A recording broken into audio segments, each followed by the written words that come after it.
Graça e paz, irmãos. Tudo bem? Bom dia. Estou aqui com o capítulo 19 de João. Um texto, assim, muito forte, muito marcante. Porque esse texto, ele relata exatamente o sacrifício de Jesus por nós na cruz. Relata a morte, como que foi a morte, né, após a traição. E é um texto muito forte, tá? Muito forte mesmo, porque durante o período que eu tava lendo, vinha à memória aquele filme, né? Paixão de Cristo. Então, fica muito clara assim a imagem, né, na cabeça de como que foi o sacrifício de Jesus, né? Então, vou acompanhar com os irmãos aqui. Né? Ele já começa ali no versículo 1, falando: então, por isso, Pilatos tomou a Jesus e mandou açoitá-lo, né? Então, capítulo 18, com certeza foi o capítulo da traição de Jesus, né? Todo o processo, igual foi falado anteriormente, né? E aí começa uma série de humilhação, né? Os soldados, ele pega uma coroa de espinho, coloca na cabeça de Jesus, coloca nele uma veste de púrpura e começa a falar assim: salve, salve, rei dos judeus, salve, salve. E cada vez que eles falavam salve, salve, eles chegavam lá e batiam em Jesus. Toda vez que chegavam, dava um tapa em Jesus, no rosto de Jesus. Então, você imagina o rei, né, dos reis, senhor dos senhores, sendo sacrificado. E nesse sacrifício, como se não bastasse apenas dar a sua vida, que já era coisa enorme, ainda sendo humilhado, sendo açoitado, ainda apanhando, né? Esse foi o que Jesus Cristo fez por nós, né? Então,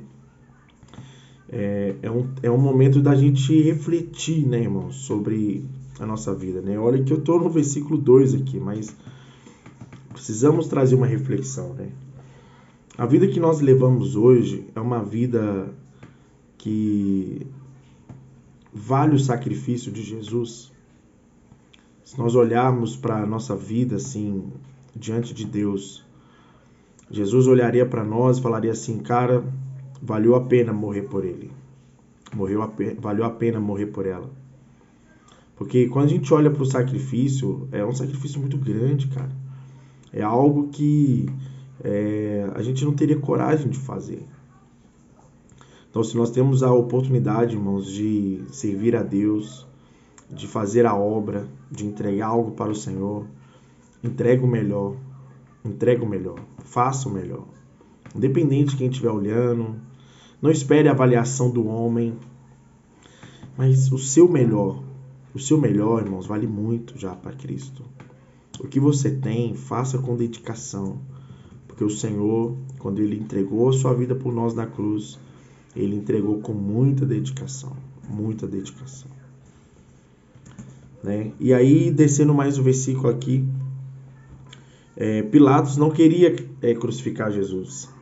Em conversa, percebendo as coisas, ele não via pecado, ele não via falha em Jesus. Então ele mandou açoitá-lo para ver se o povo aceitava o açoite para não precisar crucificar, né? E após Jesus ter sido açoitado e tudo mais, ele apresentou Jesus para o povo e o povo pediu para crucificar Jesus Cristo. Quando a gente olha para o versículo 9, Pilatos tenta conversar com Jesus. Não, Jesus, e aí, Jesus, o que você tem para falar em sua defesa? O que você tem para falar em sua defesa? Jesus ficou calado, não falou nada. E aí, quando a gente percebe toda a parte da crucificação de Jesus, tem totalmente base bíblica anteriormente. Por exemplo, versículo 9, ó, e tornando a entrar no petróleo, perguntou Jesus: de onde és tu? Mas Jesus não lhe respondeu nada. E quando a gente olha em Isaías 53:7, olha só para você ver. Ele foi oprimido e humilhado. Concorda com isso? Oprimido e humilhado. Mas não abriu a boca. Como cordeiro foi levado ao matadouro, e como ovelha muda perante os seus tosqueadores, ele não abriu a boca. Irmãos,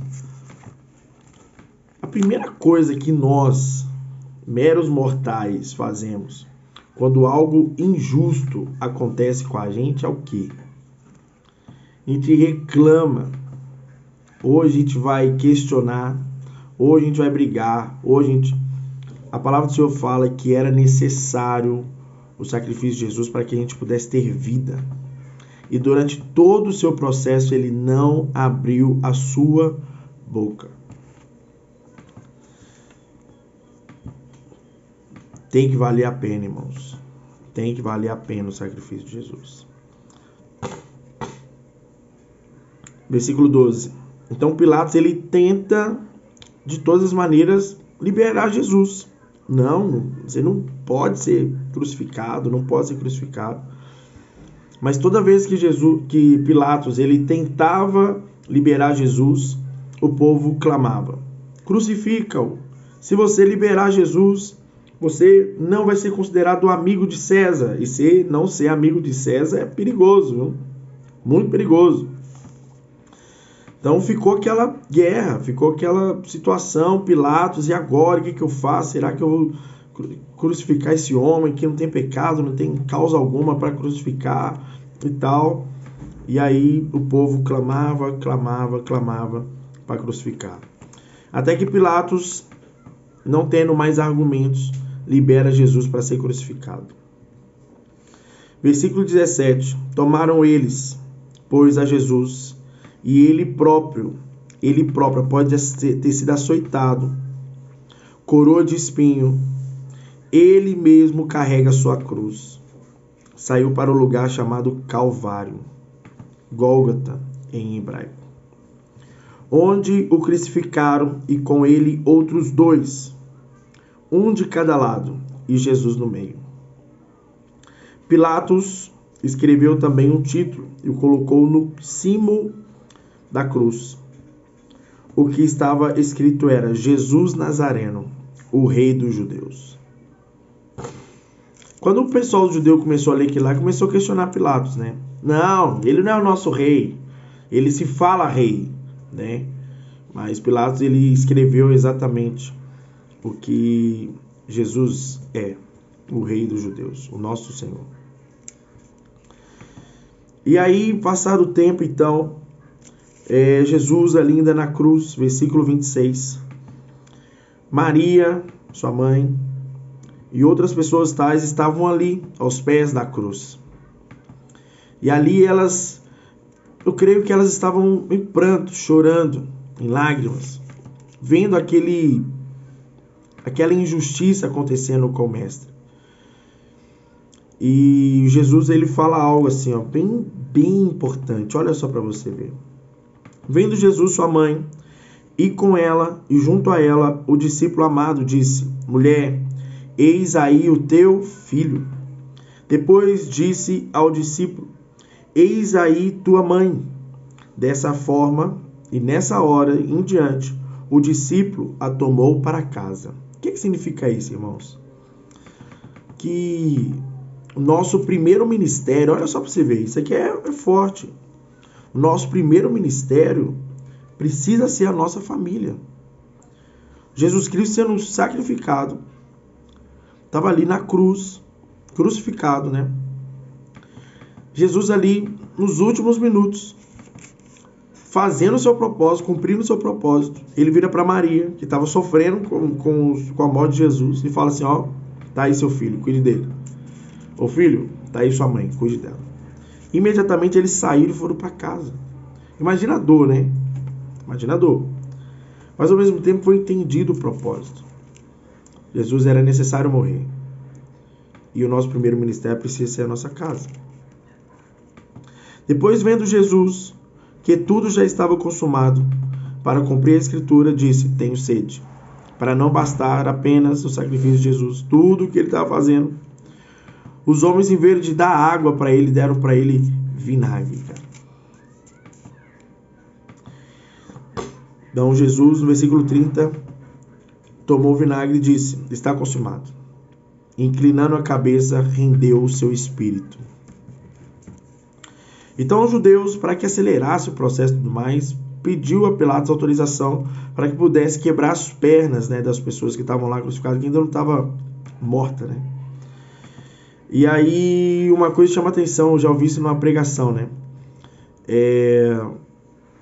Foi necessário Jesus morrer primeiro, né, do que aqueles que estavam sendo crucificados na cruz. Porque se eles morressem, Jesus ainda estando vivo ia ressuscitar eles. O nosso mestre é extraordinário. Então Jesus ele morre primeiro e depois morrem os outros que estavam sendo crucificados. E durante o sepultamento de Jesus, olha só para você ver o versículo 38, hein? Depois disso, José de Arimateia, que era discípulo de Jesus, ainda que ocultamente, pelo receio que tinha dos judeus, rogou a Pilatos lhe permitisse tirar o corpo de Jesus. Pilatos lhe o permitiu, então foi José de Arimateia e retirou o corpo de Jesus. José estava o quê? Ocultamente, né? Ele pediu, né, para Pilatos, em particular, para que ele pudesse pegar, né, o corpo de Jesus e sepultar, né? Mas onde ele estava antes? No momento que mais precisava, né? Então esse é um texto assim muito forte, irmãos. Capítulo 19 de João. Ele traz para nós uma reflexão exatamente do porquê que nós estamos juntos hoje no ministério, porquê que nós estamos juntos hoje lendo a palavra de Deus, porquê que nós estamos hoje juntos falando do amor de Deus. Porque se não fosse esse sacrifício de Jesus, irmãos, nós não estaríamos aqui. Não estaremos aqui agora, podendo refletir, pensar sobre o que Jesus Cristo fez por nós naquela cruz.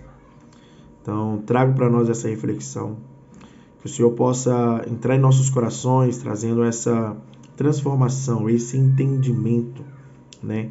Trazendo a revelação dele para os nossos corações, de que realmente possa valer a pena o que Jesus Cristo fez por nós.